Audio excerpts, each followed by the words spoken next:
and welcome. Now for the whole of 2021 I'm attempting my second year of a no buy / low buy challenge. This is my 6-month recap, so we're going to look at all the data and information from January through to June and just sort of sum it up and have a little bit of an overview check-in. I feel like when you look at a couple of months at a time, or when you're at a halfway point through a challenge, just to take a moment to step back and really look at the progress you're making, maybe some things that you might need to adjust. A lot of things can change within 6 months, so maybe the rules you set for yourself in January or at the beginning of your challenge might not be applicable now, and you need to make some adjustments according to where things are at, and also maybe your goals have changed for why you're wanting to do this challenge. So for me, I'm just going to share with you where I'm at, and we're just going to go through the different things. So first I wanted to start off with, I guess, the things that have been working for me over the last 6 months and just sort of review those things. So first thing you do when you do one of these challenges is you usually set yourself some rules, like what is your no buy or low buy going to entail,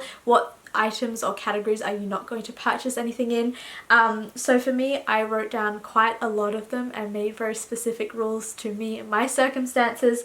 So far they've been working quite well. Now these are the first list of things, are all the things that I haven't purchased in, and these were categories that I itemized for myself at the very beginning. So I've got lingerie / underwear, swimmers, jewellery, bags, pouches, accessories, decor, bedding, appliances, kitchenware, furniture, souvenirs, games, puzzles, craft supplies, makeup, experimental toiletries, sports equipment, pleasure products, alcohol and plants. So all of those were under a no buy category, and these are all things I haven't purchased anything of in the last 6 months, so that has been really successful.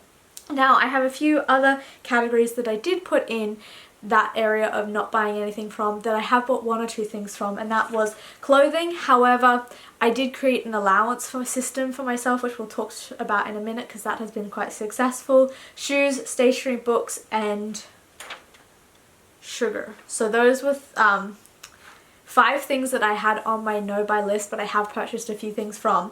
However, I bought 1 pair of Birkenstocks, which came under the shoes area, and although it broke my no buy, I feel like it was an essential purchase, and for me, I made it very clear to myself that like if something is a true need, I would purchase it. And for me, I wear those shoes all the time in my house when I'm cooking in the morning. When I moved here to America, so my circumstances changed a little bit, so I do not regret that purchase at all, and I feel like it was an essential thing. So I did buy 1 pair of shoes. I bought 1 notebook, which was like for $2, and it is stationery, but it is something that I've been using just to like write notes in, and is kind of like an essential thing anyway for school. So that's another thing where I sort of technically broke my no buy, but I also feel like it was an essential, useful purchase.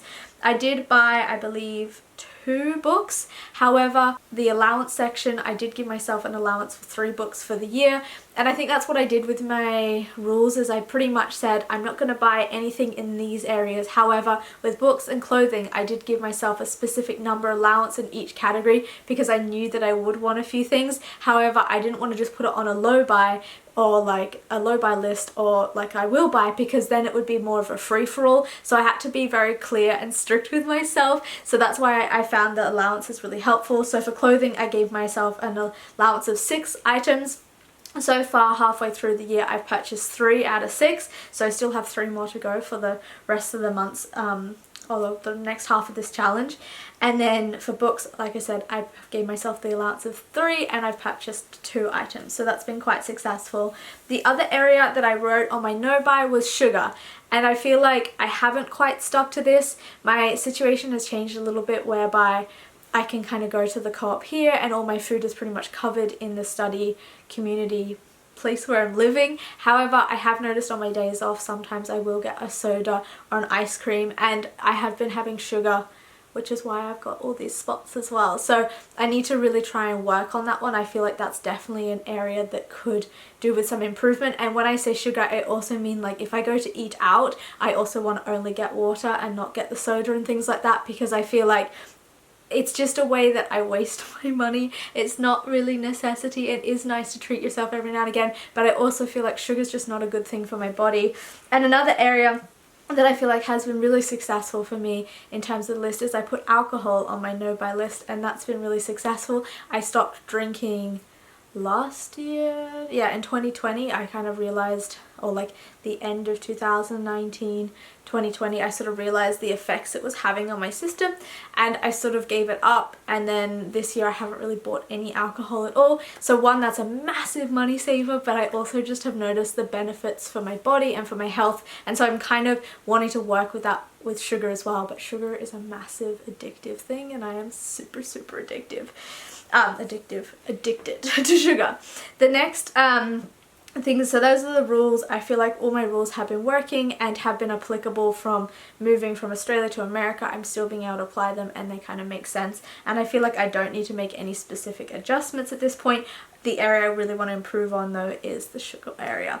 The next is the things that I wrote as my mottos. I had this last year, I still have this year, which is to avoid the guilt mentality, which is when you do make a mistake, or you do have a setback, or you have a month where you do break your rules quite a bit, or whatever it is to avoid just sitting there and feeling guilty and frustrated at yourself, and to focus on the progresses and just get back on the horse and keep doing it and keep trying it. And I feel like that has been really successful. I feel like having like little mottos for yourself about how you're going to tackle your challenge with a mindset point of view is really helpful. So for me, focus on progress rather than your setbacks, and avoid the guilt mentality, because feeling guilty just doesn't really help you, and you just need to push forward each time you get back on the horse, each time you try a little bit harder. That's what's building your muscles, your no-buy muscles, and like strengthening your capacity to really work with this challenge in a way that's going to end or like yield positive results.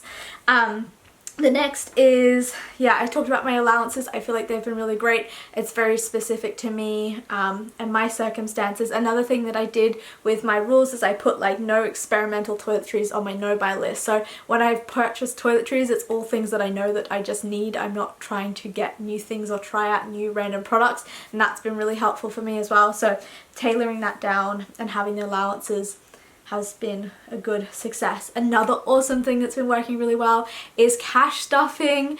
Oh my goodness, I love this budgeting system and doing these like monthly cash stuffings where I can look at all my finances, and it's just so clear to me. I'm able to save, I'm able to feel free within my spending because I do specifically budget out for it. So you can always check out those videos if you're interested in what that entails. But honestly, it has been incredible, especially because I went from such a high income down to a very small income, and with such a small income, being able to use this system has really allowed me to feel flexible in my finances, even though I'm only making $231 a month. So yes, great system. And also, yeah, the categories I use when I stuff, there's another category that's like for buying stuff specifically. There's a miscellaneous category, so it's just really helpful as well, because when I sit down each month to stuff and I do all my finances, like none of the things that I'm saving for are specifically any items. It's just like more experiences and things like that. So it really keeps me focused on how I want to spend my money and where I want to spend my money, and also to save for the things I want and just to save in general. That's all the things that have been working. So let's just talk about the figures and the numbers and all that good stuff. So this year I've put down what I brought in last year and then what I've brought in this year. So I've like looking at the numbers essentially. So first is the amount of items I used up. So last year I'd used up 23 at the 6-mark point of the challenge, whereas this year I've only used up 14. So I have been working through less items. I think that's just because in 2020 I really honed down my toiletries to just the items I specifically needed. And yeah, when I was starting off my challenge in the beginning of 2020, I was actively really trying to pan stuff, whereas right now I'm just trying to use things up normally. I'm not really panning anything. However, I have received quite a lot of like cosmetic hand-me-downs, so I will slowly be using up more and more things, just because I have more cosmetics than are just the essentials, if that makes sense. New items purchased. So last year I'd purchased a total of 33 at the 6-month point in my challenge. However, this year I've purchased 16, so that's really awesome to see a reduction of half.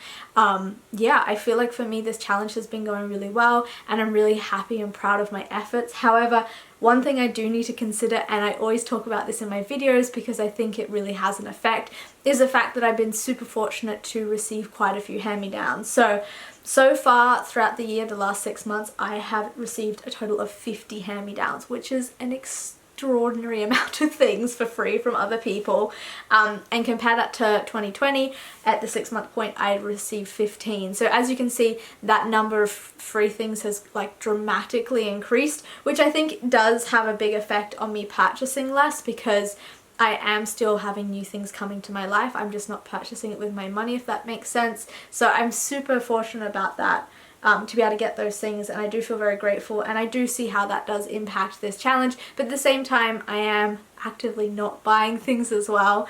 But it does, yeah, it does curb that want for new things. When you are getting new things, they're just not like brand new, they're secondhand.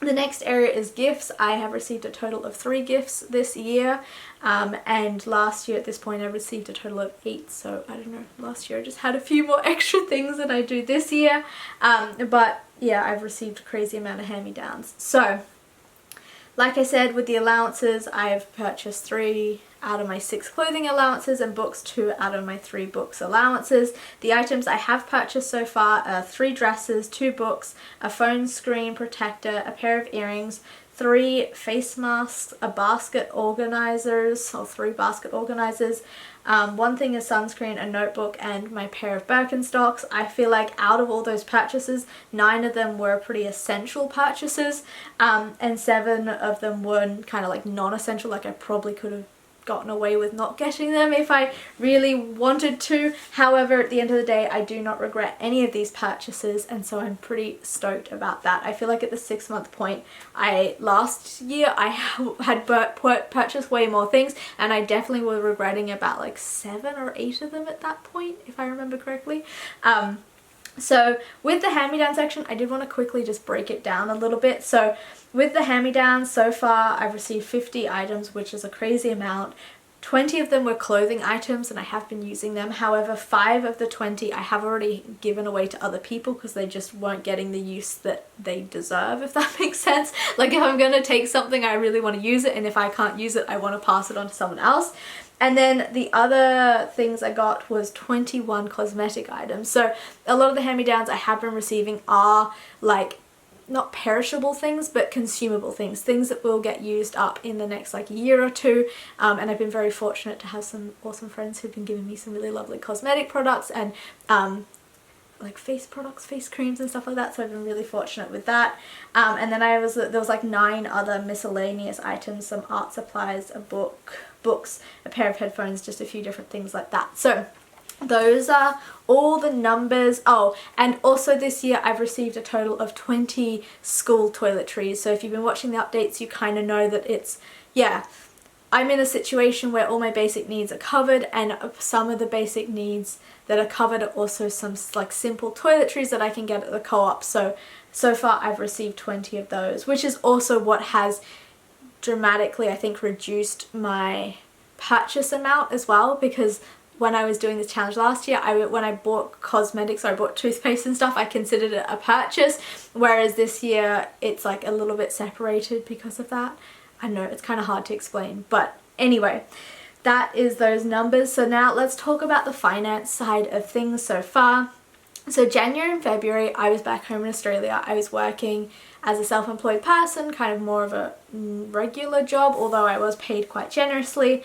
And then March through to June, I've been here doing my volunteer program, my studies, where I've been on a stipend check. So I've actually broken my finances into 2 separate sections because one, it was in Australian currency, and now I'm in US currency, but 2, they're just very different circumstances. So first, January and February, I made a total of $10,840.44. I spent a total of $3,965.19. That gives me a grand savings of $7,875.25. And the breakdown of everything I spent: gas, I spent $348.68. Groceries, I spent $349.21. Eating out, I spent $320.77. Things, I spent a total of $144. My cat, I spent $47 on her food and litter and things. Bills, I spent a total of $866. In miscellaneous, I spent a total of $796.40, and that was like a COVID test. I needed a new EpiPen. I had to renew my license. They were all like big random expenses of like $100, $200, $300, which is the miscellaneous section, just like random things.